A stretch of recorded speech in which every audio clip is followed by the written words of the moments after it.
The interesting thing about AI is really the interconnections it has with other aspects of the market.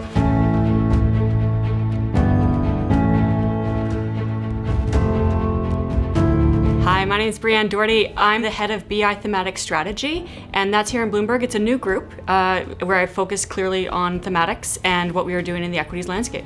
What we're doing in thematics here in Bloomberg Intelligence, I would say is category defining. In the sense that this type of data didn't really exist in the market previously. When I was brought in to do thematic strategy within BI, the biggest thing was, well, what data am I going to use? Well, we're going to have to build it. So we've been able to leverage Bloomberg data in order to do that in a really interesting way.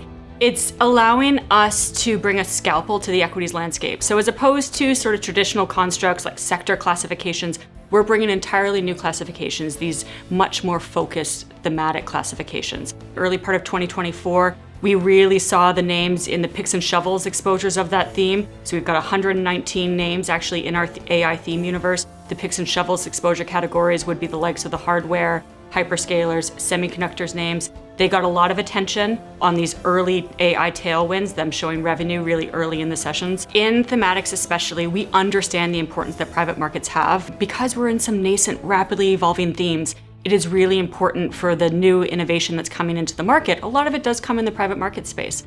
So something that we actually track really closely is that intersection. An example of that, for instance, is we currently have a database of private companies that we've also mapped to themes, which has been exciting to look at as in seeing how it translates into what we've done on the public equity side.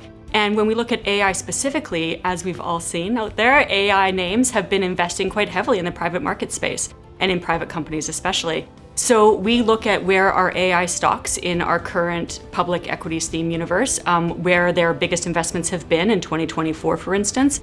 We've seen actually the themes that they've been investing in, a lot of other AI, naturally. But we've also seen them invest in enterprise fintech, digital payments companies, transport innovation companies, genomics. So it allows us to get a really good idea as to how some of these public market size of the themes are investing or leaning in potentially towards growth, or where they're seeing opportunity related to their own business model. And that's been a really exciting aspect of the work that we've been doing. I am working very closely with those very specific industry analysts on what their views are on the industry, so that we're making sure to capture both the companies that are just moving into the space versus the stalwart companies that are in some of these themes. And we're in close connection with those industry analysts. So collaborating with them really gives us an edge out there in the market because we've got this depth of research behind us. And then we also have this abundance of data, the combination of which is really allowing us to differentiate ourselves out there in the market.